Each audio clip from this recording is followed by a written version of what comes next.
Hello friends, ಇವತ್ತಿನ ಸಂಚಿಕೆಯಲ್ಲಿ ಏನಾಯಿತು ಅಂತ ನೋಡ್ಕೊಂಡು ಬರೋಣ ಬನ್ನಿ.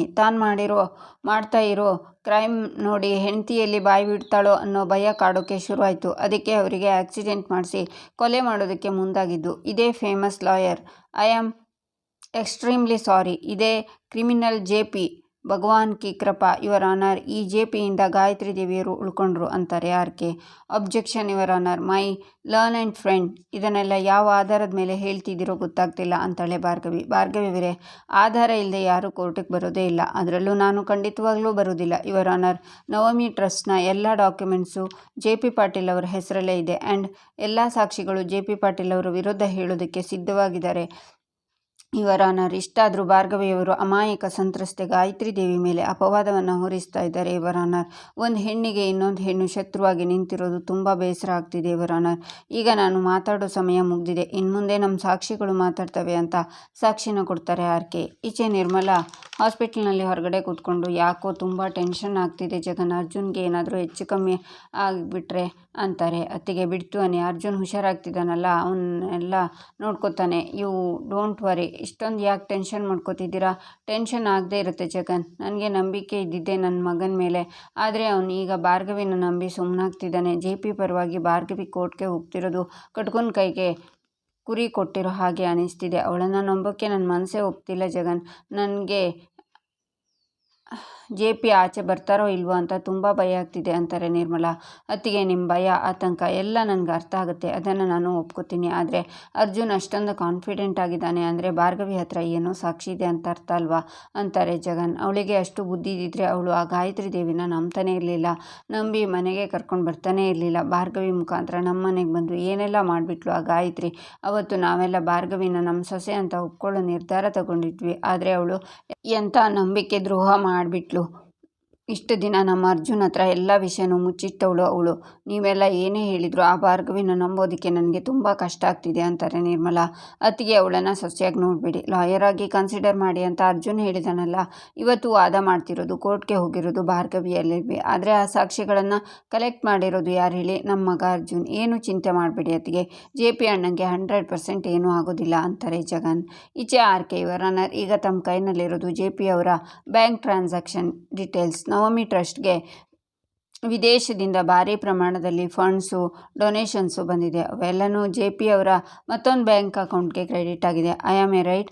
ಜೆ.ಪಿ. ಆರ್ಗನ್ ಟ್ರೇಡಿಂಗ್ಸ್ನಲ್ಲಿ ಸಂಪಾದಿಸಿದ ದುಡ್ಡನ್ನು ಡೊನೇಷನ್ ಅಂತ ತಗೊಂಡ್ಬಿಟ್ರ ದೇವರು? Your honour, he was running a tax free day care for smuggler. ಈ ದಂಧೆಯಲ್ಲಿ ಕೋಟ್ಯಾಂತರ ರೂಪಾಯಿ ಸಂಪಾದನೆ ಮಾಡಿದ್ದಾರೆ ಜೆ.ಪಿ. ಪಾಟೀಲ್ ಅವರು. ಆದರೆ ಅವರಲ್ಲಿರೋ ಪ್ರತಿಯೊಂದು ರೂಪಾಯಿಗೂ ಅದೆಷ್ಟು ಮಕ್ಕಳ ರಕ್ತದ ಕಲೆ ಅಂಟಿದೆಯೋ, ಈ ಎಲ್ಲ ಫಂಡ್ಸು ಆಕ್ಸೆಸ್ ಮಾಡೋಕ್ಕೆ ಅಂತ ಇಟ್ಟಿದ್ದ ಫಿಂಗರ್ ಪ್ರಿಂಟ್ ಕೂಡ ಜೆ.ಪಿ. ಪಾಟೀಲ್ದೆ. ಈ ಕೇಸಿಗೆ ಸಂಬಂಧಪಟ್ಟಂಥ ಎಲ್ಲ ಡೀಟೇಲ್ಸ್ ತಮ್ಮ ಮುಂದೆ ಕೊಟ್ಟಿದ್ದೀನಿ your honour.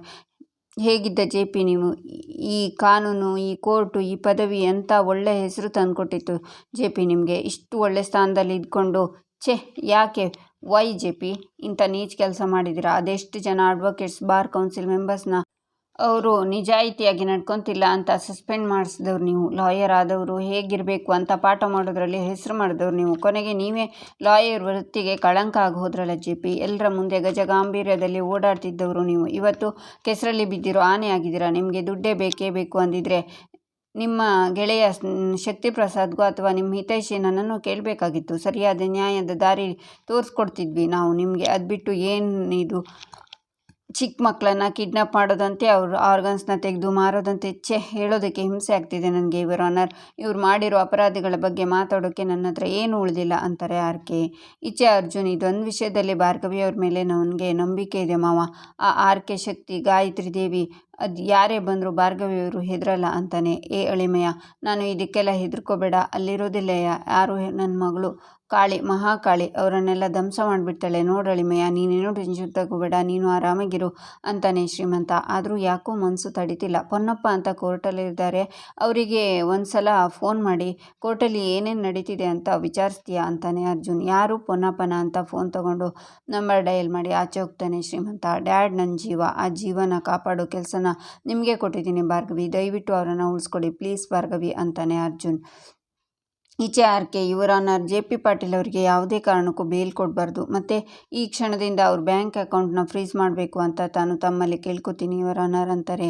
Objection your honour, ಅಪರಾಧಿ ಅಂತ ಸಾಬೀತೆ ಆಗದೆ ಬೇಲ್ ಕೊಡಬಾರ್ದು, ಅಕೌಂಟನ್ನು ಫ್ರೀಸ್ ಮಾಡಬೇಕು ಅಂದರೆ ಏನರ್ಥ ಅಂತಾಳೆ ಭಾರ್ಗವಿ. ಕೂಲ್ ಡೌನ್, ತುಂಬಿದ ಕೊಡ ತೊಳ್ಕೋದಿಲ್ಲ ಅಂತ ಒಂದು ಮಾತಿದೆ, ತಮಗೆ ಗೊತ್ತಿದೆಯಾ ಅದು? ಭಾರ್ಗವಿಯವರೇ, ನಾನು ಕೋರ್ಟ್ಗೆ ಸಾಕ್ಷಿ ಪ್ರೊಡ್ಯೂಸ್ ಮಾಡಿ ಆಮೇಲೆ ಮಾತಾಡ್ತಾ ಇದ್ದೀನಿ, ಅದಕ್ಕೆ ನಾನೆಷ್ಟು ಕಾಮಾಗಿದ್ದೀನಿ ನೋಡಿ. ಆದರೆ ನೀವು ಬರೀ ಸೌಂಡು, ಯಾಕಂದರೆ ನಿಮ್ಮ ಹತ್ರ ಸಾಕ್ಷಿಗಳು ಇಲ್ಲ. ಹೋಗಲಿ ಬಿಡಿ, ನನ್ನ ಮಾತಿನ ಅರ್ಥ ಹೇಳ್ತೀನಿ. JP ಪಾಟೀಲ್ ಅವರು ಸಮಾಜದಲ್ಲಿ ದೊಡ್ಡ ಹೆಸರು ಮಾಡಿರುವಂಥ ವ್ಯಕ್ತಿ. ಇಂಥ ನೀಚರ ಕೈಯಲ್ಲಿ ಪವರ್ ಇದ್ಬಿಟ್ರೆ ಏನೇನೆಲ್ಲ ಆಗುತ್ತೆ ಅಂತ ಈಗ ಗೊತ್ತಾಯ್ತಲ್ಲ. ಹೌದು ಭಾರ್ಗವಿ, ನೀವು ತುಂಬ ದಿವಸದಿಂದ ಪ್ರಾಕ್ಟೀಸ್ ಮಾಡ್ತಾ ಇಲ್ಲ ಅಲ್ವಾ? ಇಟ್ ಹ್ಯಾಪನ್ಸ್ ರೂಲ್ಸ್ ಎಲ್ಲ ಮರ್ತು ಬಿಟ್ಟಿದ್ದೀರಾ ಅನಿಸುತ್ತೆ.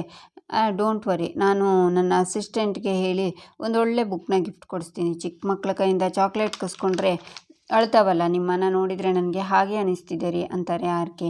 ಭಾರ್ಗವಿ ಹೋಗಿ ಕೂತ್ಕೋತಾಳೆ. ಯುವರ್ ಆನರ್, JP ಪಾಟೀಲ್ ಅವರು ತಮ್ಮ ಪವರ್ ಮತ್ತು ತಮ್ಮ ಬಳಿ ಇರೋ ಇನ್ಫ್ಲೂಯೆನ್ಸಿಂದ ತಮ್ಮ ವಿರುದ್ಧ ಸಾಕ್ಷಿ ಹೇಳುವ, ಎಲ್ಲರನ್ನ ನಾಶ ಮಾಡುವ ಎಲ್ಲ ಸಾಧ್ಯತೆಗಳು ಇದೆ. ಹಾಗಾಗಿ ಈಗಾಗಲೇ ಅವರ ಆಸ್ತಿ ಪಾಸ್ತಿ, ಬ್ಯಾಂಕ್ ಅಕೌಂಟು ಎಲ್ಲವನ್ನು ಫ್ರೀಸ್ ಮಾಡಬೇಕು ಅಂತ ನಾನು ಕೇಳ್ಕೊತೀನಿ. And one more thing your honour, JP Patil ಅವರದ್ದು ಜಾಯಿಂಟ್ ಫ್ಯಾಮಿಲಿ ಆಗಿರೋದ್ರಿಂದ ಅವ್ರ ಮನೆಯವರ ಅಕೌಂಟ್ನು ಫ್ರೀಸ್ ಮಾಡಬೇಕು ಅಂತ ನಾನು ಕೇಳ್ಕೊತೀನಿ. ಡೆಟ್ಸ್ ಆಲ್ ಯುವರ್ ಆನರ್ ಅಂತ ಆರ್ಕೆ ಕೂತ್ಕೋತಾರೆ. ವಾದ ವಿವಾದಗಳನ್ನು ಹಾಗೂ ಸಾಕ್ಷ್ಯಾಧಾರಗಳನ್ನು ಪರಿಶೀಲಿಸಿದ ನಂತರ ಈ ವಿಚಾರಣೆ ಮುಗಿದು ತೀರ್ಪು ಬರೋ ತನಕ JP ಪಾಟೀಲ್ ಅವರ ಎಲ್ಲ ಬ್ಯಾಂಕ್ ಖಾತೆಗಳನ್ನು ಹಾಗೂ ಕುಟುಂಬದವರ ಎಲ್ಲ ಬ್ಯಾಂಕ್ ಖಾತೆಗಳನ್ನು ಪರಿಶೀಲಿಸಲು ಆದೇಶಿಸಲಾಗುತ್ತದೆ ಹಾಗೂ ಮುಂದಿನ ಹಿಯರಿಂಗ್ಗೆ 2 ದಿನಗಳ ಕಾಲಾವಕಾಶವನ್ನು ನೀಡಲಾಗುತ್ತಿದೆ. ಕೋರ್ಟ್ ಈಸ್ ಅರ್ಜೆಂಟ್ ಅಂತ ಜಡ್ಜ್ ಹೋಗ್ತಾರೆ. JPನ ಪೊಲೀಸ್ ಕರ್ಕೊಂಡು ಹೋಗ್ತಾರೆ. ಈಚೆ ಹಾಸ್ಪಿಟಲ್ನಲ್ಲಿ ನಿರ್ಮಲಾ, 1 ನಿಮಿಷ, ನಾನು ಬಿಲ್ ಪೇ ಬಿಟ್ಟು ಬರ್ತೀನಿ, ನೀವು ಇಲ್ಲೇ ಇರಿ ಅಂತ ಅರ್ಜುನ್ ಮತ್ತು ಜಗನ್ಗೆ ಹೇಳಿ ಬರುವಾಗ ಅಕ್ಕ ಅಂತ ಶ್ರೀಮಂತ ಓಡಿ ಬರ್ತಾನೆ. ಏನಾಯಿತು ಶ್ರೀಮಂತ, ಯಾಕೆ ಹಾಗೆ ಓಡಿ ಬರ್ತಿದ್ಯಾ ಅಂತಾರೆ ನಿರ್ಮಲಾ. ಅಕ್ಕ, ಕೋರ್ಟಲ್ಲಿ ಕೇಸ್ ಎಂಕ್ವೈರಿ ಅಂತ ನಮ್ಮೆಲ್ಲರ ಅಕೌಂಟನ್ನು ಫ್ರೀಸ್ ಮಾಡಿದ್ದಾರೆ. ಈ ಕೇಸ್ ಮುಗಿಯೋವರೆಗೂ ಯಾರ ಅಕೌಂಟಿಂದನೂ ದುಡ್ಡು ತೆಗೆಯೋ ಹಾಗಿಲ್ಲ ಅಂತಾನೆ ಶ್ರೀಮಂತ. ಏನು ಹಾಗಂದರೆ ಮತ್ತೆ ಅಂತಾರೆ ನಿರ್ಮಲಾ. ಅತ್ತಿಗೆ, ಕೋರ್ಟಿಂದ ಆರ್ಡರ್ ಆಗಿದೆ ಅಂದರೆ ಟ್ರಾನ್ಸಾಕ್ಷನ್ ಮಾಡೋದು ಬೇಡ, ಆಮೇಲೆ ಎನ್ಕ್ವೈರಿ ಅದು ಇದು ಅಂತ ಸುಮ್ಮನೆ ತಲೆನೋವಾಗುತ್ತೆ ಅಂತಾರೆ ಜಗನ್. ಇದನ್ನು ಬಿಟ್ಟರೆ ನಮ್ಮ ಹತ್ರ ಬೇರೆ ದುಡ್ಡು ಎಲ್ಲಿದೆ ಜಗನ್? ಜಗನ್, ನಿನಗೆ ಗೊತ್ತಲ್ಲ JP ಮನೆಯಲ್ಲಿ ಕ್ಯಾಶ್ ಇಡಲ್ಲ ಅಂತ ಅಂತಾರೆ ನಿರ್ಮಲಾ. ಮೇಡಮ್, ಬಿಲ್ಲು ಅಂತಾರೆ. ಇರಿ ಕೊಡ್ತೀವಿ, ನಾವೆಲ್ಲಾದರೂ ಓಡ್ ಹೋಗ್ತೀವ ಅಂತಾನೆ ಶ್ರೀಮಂತ. ಬಿಲ್ ವಿಷಯ ಆಗಿರಲಿ ಮಾವ, ಬ್ಯಾಂಕ್ ಅಕೌಂಟ್ ಫ್ರೀಸ್ ಆಗಿದೆ ಅಂತಂದರೆ ಡ್ಯಾಡ್ಗೆ ಬೇಲ್ ಕೊಡ್ಸೋದಾದರೂ ಹೇಗೆ ಅಂತಾನೆ ಅರ್ಜುನ್. ಅರ್ಜುನ್, ದುಡ್ಡಿಗೂ ಬೇಲ್ಗೂ ಏನು ಸಂಬಂಧ ಅಂತಾರೆ ನಿರ್ಮಲಾ. ಅತಿಗೆ, ಕ್ರಿಮಿನಲ್ ಕೇಸ್ಗಳಲ್ಲಿ ಬೇಲ್ ಕೊಡಬೇಕು ಅಂದರೆ ಕೋರ್ಟ್ಗೆ ಸೆಕ್ಯೂರಿಟಿಗೆ ಅಂತ ಸ್ವಲ್ಪ ಅಮೌಂಟ್ನ ಜಾಸ್ತಿನೇ ಕಟ್ಟಿಸ್ಕೋತಾರೆ. ಅದು ಅಕೌಂಟ್ ಕಟ್ಟಿದರೆ ಮಾತ್ರ ಬೇಲ್ ಸ್ಯಾಂಕ್ಷನ್ ಆಗೋದು ಅಂತಾರೆ ಜಗನ್. ಆಗ ಭಾರ್ಗವಿನ ಕೋರ್ಟ್ಗೆ ಕಳಿಸ್ಬೇಡ ಅಂತ ಹೇಳಿದೆ, ನನ್ನ ಮಾತನ್ನು ಯಾರಾದರೂ ಕೇಳಿದ್ರಾ ಅಂತಾರೆ ನಿರ್ಮಲಾ. ಮಾಮ್, ಏನು ಮಾತಾಡ್ತಿದ್ದೀರಾ ನೀವು ಅಂತಾನೆ ಅರ್ಜುನ್. ಅವಳು ಅದೇನು ಮಾಡಿದಳು, ಅದೇನು ವಾದ ಮಾಡಿದಳು, ಇಷ್ಟು ದಿನ ಬರದೇ ಇರೋ ಸಮಸ್ಯೆ ಈಗೆಲ್ಲ ಉದ್ಭವ ಆಗ್ತಿದೆ ಅಂತಾರೆ ನಿರ್ಮಲಾ. ಮಾಮ್, ಸೆಕ್ಯೂರಿಟಿಗೆ ಅಂತ ದುಡ್ಡು ಕೊಟ್ಟೋದು ಬೇಲ್ ಸ್ಯಾಂಕ್ಷನ್ ಆಗೋದಕ್ಕೂ ಕೋರ್ಟಲ್ಲಿ ಭಾರ್ಗವಿ ವಾದ ಮಾಡೋದಕ್ಕೂ ಒಂದಕ್ಕೊಂದು ಲಿಂಕ್ ಇಲ್ವಲ್ಲ ಮಾಮ್. ಇನ್ಫ್ಯಾಕ್ಟ್ ಅವ್ರು ವಾದ ಮಾಡೋದಕ್ಕೆ ಬೇಲ್ ಕೊಟ್ಟಿರೋದು ಅಂತಾನೆ ಅರ್ಜುನ್. ಇಲ್ಲಿಂದ ಆಚೆ ಹೋಗಬೇಕು ಅಂದರೆ ಬಿಲ್ ಕಟ್ಟಬೇಕು ಜಗನ್, ಏನು ಮಾಡೋದು ಈಗ ಅಂತಾರೆ ನಿರ್ಮಲಾ. ಈಗ ಅದಲ್ಲ ಮಾಮ್ ಇಂಪಾರ್ಟೆಂಟ್, ಅಪ್ಪನ ಹೇಗೆ ಬಿಡಿಸ್ಕೊಂಡು ಬರೋದು ಅಂತಾನೆ ಅರ್ಜುನ್. 1 ನಿಮಿಷ ಇರಿ ಅತ್ತಿಗೆ ಅಂತ ರಿಸೆಪ್ಷನಲ್ಲಿ, ಸರ್ ಅನ್ಫಾರ್ಚುನೇಟ್ಲಿ ನಮ್ಮ ಅಕೌಂಟ್ಸ್ ಎಲ್ಲ ಫ್ರೀಸ್ ಆಗಿದೆ, ನಾವೀಗ ಹೊರಡ್ತಾ ಇದ್ದೀವಿ, ನಿಮಗೆ ಅಮೌಂಟ್ನ ಸಂಜೆ ಕೊಡ್ತೀವಿ, ಬೇಕಿದ್ರೆ ನನ್ನ ಗೋಲ್ಡ್ ಚೈನ್ ಇದೆ ನಿಮಗೆ ಕೊಟ್ಬಿಟ್ಟು ಹೋಗಿರ್ತೀನಿ, ಓಕೆನಾ? ಒಂದ್ಸಲ ಮ್ಯಾನೇಜ್ಮೆಂಟ್ನ ಕೇಳಿ ನೋಡಿ ಪ್ಲೀಸ್ ಅಂತಾರೆ. ಕೇಳಿಬಿಟ್ಟು ಹೇಳ್ತೀನಿ ಅಂತ ಅವರು ಹೋಗಿ ಕೇಳಿ ಬಂದು ಓಕೆ ಸರ್ ಅಂತ ಚೈನ್ನ ತಗೋತಾರೆ. ಜಗನ್ ಸೈನ್ ಮಾಡ್ತಾರೆ. ಎಲ್ಲರೂ ಶಾಕ್ನಿಂದ ಜಗನ್ನೇ ನೋಡ್ತಿರ್ತಾರೆ. ಹೋಗೋಣವಾ ಅಂತಾರೆ ಜಗನ್. ಚಿಕ್ಕು, ಏನು ಮಾಡಿಬಿಟ್ರಿ ಚಿಕ್ಕಿ, ನಿಮಗೆ ಅಂತ ಗಿಫ್ಟ್ ಕೊಟ್ಟಿರೋ ಚೈನ್ ಅಲ್ವಾ ಅದು ಅಂತಾನೆ ಅರ್ಜುನ್. ಮನೆ ಮರ್ಯಾದೆ ಮುಂದೆ ಈ ಚೈನ್ ಎಲ್ಲ ಯಾವ ಲೆಕ್ಕ ಅರ್ಜುನ್? ಇಷ್ಟಕ್ಕೂ ಅದೇನು ಇಲ್ಲೇ ಪರ್ಮನೆಂಟ್ ಆಗಿರುತ್ತಾ? ಸಂಜೆ ಒಳಗೆ ದುಡ್ಡು ಅರೇಂಜ್ ಮಾಡಿ ತಗೊಂಡು ಹೋಗ್ತೀನಿ ಬಿಡು ನೋಡು ಅರ್ಜುನ್, ನನ್ನ ಹತ್ರ ಇರೋದನ್ನೆಲ್ಲ ಕೊಡೋದಕ್ಕೆ ನನಗೆ ಯಾವ ಬೇಜಾರು ಇಲ್ಲ. ನನಗೆ ನನ್ನ ಅಣ್ಣ ಮತ್ತು ನೀನು ಖುಷಿಯಾಗಿರಬೇಕು, ನಮಗೆ ಅದಷ್ಟೇ ಸಾಕು ಅಂತಾರೆ ಜಗನ್. ನಿಮ್ಮ ಋಣನ ಹೇಗೆ ತೀರಿಸ್ಬೇಕು ಅಂತಲೇ ಗೊತ್ತಾಗ್ತಿಲ್ಲ ಚಿಕ್ಕು ಅಂತಾನೆ ಅರ್ಜುನ್. ಹಾಕ್ತೀನಿ ನೋಡು, ದೊಡ್ಡ ಮಾತಾಡೋದನ್ನು ಕಲ್ತಿದ್ಯಾ ನೀನು? ನಾನು ಬೇರೆ ಅಣ್ಣ ಬೇರೆನಾ? ಏನೋ ಇದೆಲ್ಲ, ನನ್ನ ಮಗನಿಗೋಸ್ಕರ ನನ್ನ ಫ್ಯಾಮಿಲಿಗೋಸ್ಕರ ನಾನು ಇದನ್ನೆಲ್ಲ ಮಾಡಿದ್ದು ಅಂತಾರೆ ಜಗನ್. ಆದರೂ ನನ್ನ ಸಮಸ್ಯೆ ಅಂತ ಅರ್ಜುನ್ ಹೇಳುವಾಗ, ಅರ್ಜುನ್, ಇದು ಬರೀ ನಿನ್ನ ಸಮಸ್ಯೆ ಅಲ್ಲ ಕಣೋ, ಫ್ಯಾಮಿಲಿಗೆ ಬಂದಿರೋ ಸಮಸ್ಯೆ ನಾವೆಲ್ಲ ಒಟ್ಟಾಗಿ ನಿಂತು ಫೇಸ್ ಮಾಡೋಣ. ನೋಡು ಈಗಷ್ಟೇ ಸುಧಾರಿಸ್ಕೊತಿದ್ಯಾ, ಮೊದಲು ಮನೆಗೆ ಹೋಗಿ ರೆಸ್ಟ್ ತಗೋ ಆಯಿತಾ, ತುಂಬ ಸ್ಟ್ರೆಸ್ ಮಾಡ್ಕೋಬೇಡ ಕಣೋ, ನಾನು ನೋಡ್ಕೋತೀನಿ, ಬನ್ನಿ ಹೋಗೋಣ ಅಂತಾರೆ ಜಗನ್. ಈಚೆ ಭಾರ್ಗವಿ ಎದುರುಗಡೆ ಜೆ ಪಿ ಬರ್ತಾರೆ. ಭಾರ್ಗವಿ, ಅರ್ಜುನ್ ಹೇಗಿದ್ದಾನೆ ಅಂತಾರೆ ಜೆ ಪಿ. ಗುಣ ಆಗ್ತಿದ್ದಾನೆ ಮಾವ, ಇನ್ನೇನು ಇವತ್ತು ನಾಳೆ ಅಷ್ಟರಲ್ಲಿ ಡಿಸ್ಚಾರ್ಜ್ ಆಗ್ಬೋದು, ನೀವು ಅದ್ರ ಬಗ್ಗೆ ತಲೆ ಕೆಡಿಸ್ಕೋಬೇಡಿ ಮಾವ, ಅವ್ರ ಜೊತೆ ನಾನಿದ್ದೀನಿ ಅಂತಾಳೆ ಭಾರ್ಗವಿ.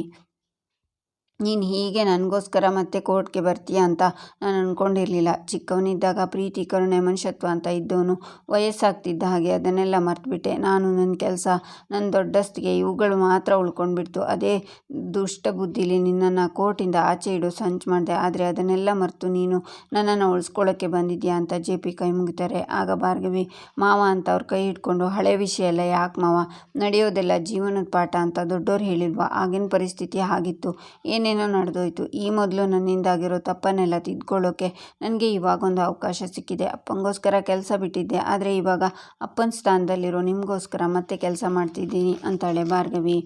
ಈಚೆ ಮನೇಲಿ ನಿರ್ಮಲ, ಬೃಂದ, ಭಾರ್ಗವಿ ಕೋರ್ಟಿಂದ ಬರುವಾಗ ಎದುರುಗಡೆ ಬರ್ತಾರೆ. ನಿನ್ನ ಪ್ರಯತ್ನ, ಕಾಳಜಿ ನಿಜ ಆಗಿದ್ದಿದ್ರೆ ಮಾವ ಇಷ್ಟೊತ್ತಿಗೆ ಮನೇಲಿ ಇರ್ತಿದ್ರು. ಮಾವನ ಉಳಿಸ್ಕೋಬೇಕು, ನಮ್ಮ ದುಡ್ಡು ನಮಗೆ ವಾಪಸ್ ಸಿಗಬೇಕು ಅಂತಂದರೆ ಇವಳು ವಾಪಸ್ ಕೋರ್ಟ್ಗೆ ಹೋಗಬಾರ್ದು ಅಂತಾಳೆ Brinda. J P, friends, juniors lawyers ಎಷ್ಟೊಂದು ಜನ ಇದ್ದಾರೆ, ಅವ್ರು ಯಾರ ಕೈಲಾದರೂ ನಾವು ಕೇಸ್ ನಡೆಸ್ತೀವಿ, ಆದರೆ ದಯವಿಟ್ಟು ನೀನು ಕೋರ್ಟ್ಗೆ ಹೋಗೋದು ಬೇಡ ಅಂತಾರೆ ನಿರ್ಮಲಾ. ಇಲ್ಲಿಗೆ ಈ ಸಂಚಿಕೆ ಮುಕ್ತಾಯವಾಗುತ್ತೆ. ಮುಂದಿನ ಸಂಚಿಕೆಗಾಗಿ ನಮ್ಮ ಚಾನಲನ್ನು ನೋಡಿ ಸಬ್ಸ್ಕ್ರೈಬ್ ಮಾಡಿ, ಲೈಕ್ ಮಾಡಿ, ಸಪೋರ್ಟ್ ಮಾಡೋದನ್ನು ಮರಿಬೇಡಿ.